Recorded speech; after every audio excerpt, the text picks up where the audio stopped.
इस कहानी की शुरुआत में आर्कटिक की ठंडी जगह पर एक गुफा के अंदर कुछ रिसर्चर्स को एक जमा हुआ क्रीचर मिलता है, जिसे वो बर्फ के साथ ही काट कर अपनी लैब में ले आते हैं।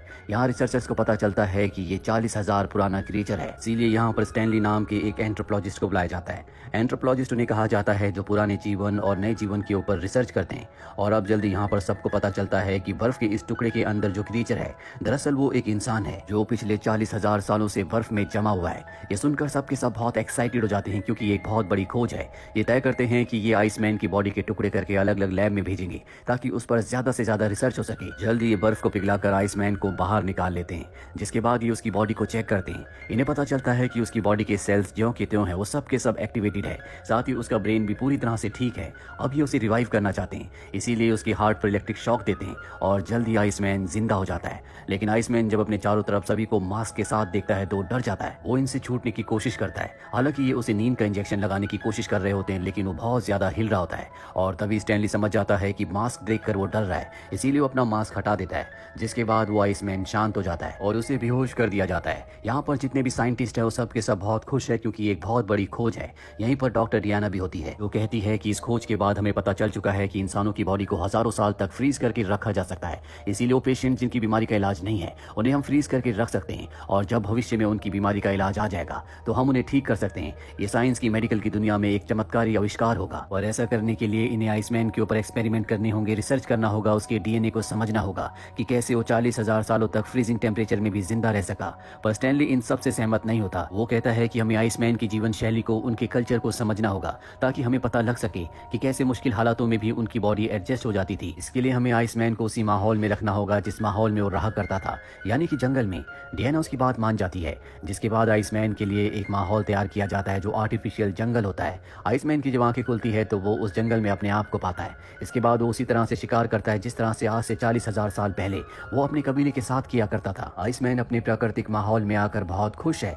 अगले दिन झरने में नहाने के बाद वो मछलियां पकड़ने के लिए जाता है, जहां पर उसे एक पाइप दिखता है। पहले उसे सांप समझ लेता है, पर जब वो पाइप को खींचता हुआ आगे बढ़ता है तो वो एक दरवाजे तक पहुंच जाता है। जैसे वो दरवाजा खोलता है तो देखता है कि अंदर बहुत सारे लैब के कर्मचारी हैं, जिन्हें देखकर वो डर जाता है। सारे कर्मचारी भी उसे देखकर डर जाते हैं। आइसमैन को समझ में आ जाता है कि उसके साथ धोखा हुआ है, इसीलिए वो चिल्लाना शुरू कर देता है। जिसके बाद उसे ट्रैंक्विलाइजर से बेहोश कर दिया जाता है। बेहोश करने के बाद उसे लैब में एक्सपेरिमेंट करने के लिए ले जाया जा रहा होता है। तभी वहां पर स्टैनली आ जाता है और कहता है कि वो कोई लैब का चूहा नहीं है, वो इंसान है। उसके पास भी इंसान होने के अपने हक है। हमें इस तरह से उसके ऊपर एक्सपेरिमेंट्स नहीं करने चाहिए। वैसे भी तुम सबने मुझे 14 दिन का वक्त दिया था, जो वक्त अभी पूरा नहीं हुआ। इसके बाद आइसमैन को एक बार फिर से उसी के आर्टिफिशियल जंगल में भेज दिया जाता है। स्टैनली अब तय करता है कि वो खुद उस जंगल में जाएगा, ताकि वो आइसमैन के साथ रह सके और जान सके कि उसकी जीवन शैली कैसे थी, कैसे पुराने लोग इतने ज्यादा ताकतवर थे, ऐसे वो आग की गर्मी को और शरीर को जमा देने वाली ठंड को बर्दाश्त कर लिया करते थे। अगले दिन वो आइसमैन के पास जाता है। आइसमैन उसके ऊपर हमला कर देता है, पर आइसमैन देखता है कि वो उसी की तरह है, इसीलिए वो उसे छोड़ देता है, क्योंकि आइसमैन को वो बिल्कुल भी खतरनाक नहीं लगता। इसके बाद आइसमैन स्टैनली से कम्युनिकेट करने की कोशिश करता है, लेकिन आइसमैन की भाषा पूरी तरह से अलग होती है, जिसे स्टैनली समझ नहीं पाता। और इशारों से ये एक दूसरे को बहुत सारी बातें समझाते हैं। साथ ही यहाँ पर एक लैंग्वेज एक्सपर्ट को बुलाया जाता है, जो कि आइसमैन की भाषा को, उसके इशारों को समझ सके।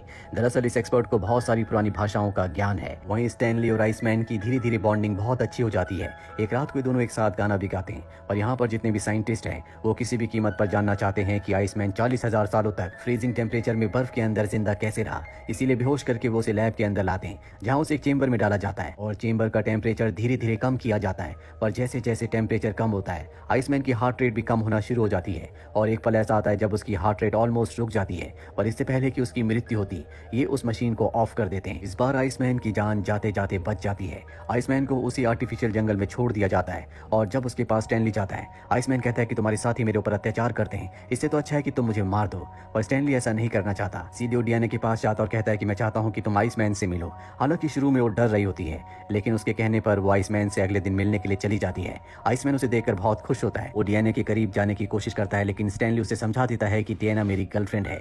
और अब आइसमैन लकड़ी से जमीन पर एक पक्षी का चित्र ड्रॉ करता है, और वैसे ही पक्षी का टैटू उसकी चेस्ट पर भी होता है। अगले दिन एक बार फिर से डियाना और स्टैनली उससे मिलने के लिए आते हैं, और आज वो बहुत खुश होता है। वो जमीन पर लकड़ी से एक बार फिर से एक लड़की का और 2 बच्चों का चित्र बनाता है, जिससे समझ जाते हैं कि ये उसका परिवार था।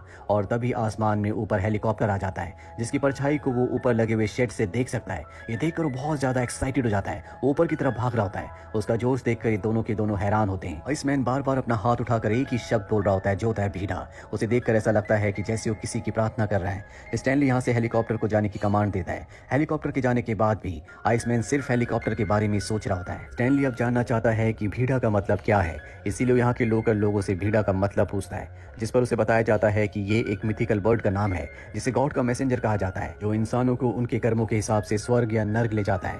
यहाँ पर स्टैनली समझ जाता है कि आइसमैन हेलीकॉप्टर को वही मिथिकल बर्ड समझ रहा था, इसीलिए वो भीड़ा कहकर उसकी प्रार्थना कर रहा था। उसे ये भी समझ में आ जाता है कि अपने वक्त में यानी कि आज से 40,000 साल पहले आइसमैन बहुत ही स्पिरिचुअल रहा होगा, और जब आइस एज की शुरुआत हुई तो वहाँ के जानवर और लोग मरने लगे, जिसके बाद आइसमैन ने अपने आप को गॉड को ऑफर किया ताकि उसके बदले गॉड उसके सभी लोगों को छोड़ दे, उसका ट्राइब बच जाए। इसीलिए गुफा में समाधि पर चला गया, जिसके बाद ठंड बढ़ने की वजह से वहीं पर जम गया और अगले 40,000 सालों तक बर्फ के अंदर जमा रहा, और आज भी वो जिंदा है।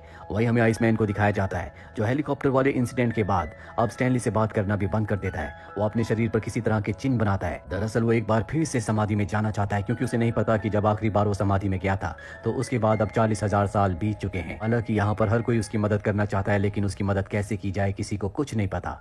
स्टैनली जब उससे मिलकर जाता है तो चुप कर देख लेता है कि स्टैनली यहाँ से बाहर कैसे निकलता है, और उसके बाहर निकलने के बाद वो भी इस जगह से बाहर आ जाता है जहाँ पर वो मॉडर्न इंस्ट्रूमेंट्स को देखकर पूरी तरह से डर जाता है। तभी उसके सामने एक वैज्ञानिक आता है। डर में वो उस वैज्ञानिक को जख्मी करके इस लैब से बाहर निकल जाता है, जहाँ वो चारों तरफ बर्फ देखता है। बर्फ देखकर वो बहुत खुश हो जाता है, और तभी उसे अपने सामने हेलीकॉप्टर दिखता है जो उस जगह पर लैंड करने वाला होता है। वो भागता हुआ हेलीकॉप्टर के पास जाता है, लेकिन हेलीकॉप्टर से उसका सर टकराता है, जिससे वो वहीं पर बेहोश हो जाता है। आइसमैन को एक बार फिर से पकड़ लिया जाता है, और अब जितने भी रिसर्चर्स होते हैं वो सब तय करते हैं कि वो आइसमैन के ऊपर एक्सपेरिमेंट्स करेंगे। आइसमैन की जिंदगी की उन्हें कोई परवाह नहीं है। हालांकि स्टैनली उन्हें ऐसा करने से मना करता है, लेकिन स्टैनली को इस प्रोजेक्ट से बाहर निकाल दिया जाता है, जिसके बाद वो तय करता है कि वो आइसमैन को यहाँ से किसी भी कीमत पर निकालेगा और उसके प्राकृतिक माहौल में उसे छोड़ देगा। वो आइसमैन को किसी तरह से सबकी नजरों से बचाकर यहाँ से बाहर निकाल लेता है। और अब रिसर्चर्स को पता चल चुका है कि स्टैनली यहाँ से आइसमैन को लेकर निकल चुका है, इसीलिए इन दोनों के पीछे हेलीकॉप्टर को भेजा जाता है। और जब एक बार फिर से आइसमैन को ऊपर आसमान में हेलीकॉप्टर दिखता है तो वो उसकी तरफ भागने लगता है। हालांकि स्टैनली उसे रोकने की कोशिश करता है, लेकिन तभी इन दोनों के बीच की बर्फ धंस जाती है। स्टैनली को अपने सामने कुछ भी नहीं दिखता। वहीं हम देखते हैं कि आइसमैन हेलीकॉप्टर तक पहुंच गया है। वो हेलीकॉप्टर को नीचे से पकड़ लेता है, जिसके बाद हेलीकॉप्टर को आसमान में ले जाया जाता है। हालांकि पायलट उसे ऊपर खींचना चाहता है, पर आइसमैन ऊपर नहीं जाना चाहता। उसे लगता है कि उसने अपने मिथिकल बर्ड को पकड़ लिया है, जिससे उसके दिल, दिमाग और आत्मा में सुकून और शांति होती है। और आसमान में ऊपर जाने के बाद वो हेलीकॉप्टर को छोड़ देता है, जैसा कि आज से 40,000 साल पहले उसने मिथिकल बर्ड से वादा किया था कि वो अपने आप को अपने लोगों को बचाने के लिए न्यौछावर कर देगा। और 40 सालों के बाद उसने ऐसा कर दिया। इसीलिए ऐसा करते हुए उसके दिल, दिमाग और आत्मा में बहुत सुकून और शांति होती है। स्टैनली दूर से सब कुछ देख रहा होता है। शुरू में उसके चेहरे पर तनाव होता है, लेकिन बाद में वो खुशी में बदल जाता है, क्योंकि उसे पता है कि आइसमैन ने क्या किया है। 40,000 साल पहले जो उसने सफर शुरू किया था, आज वो खत्म हो गया। भले ही उसकी मृत्यु हो गई है, लेकिन आइसमैन ने अपनी मंजिल पा ली। उसने वो कर लिया जो करना चाहता था। और इसी के साथ ये फिल्म, ये कहानी यहीं पर खत्म हो जाती है। उम्मीद करते हैं कि ये कहानी आपको पसंद आई हो।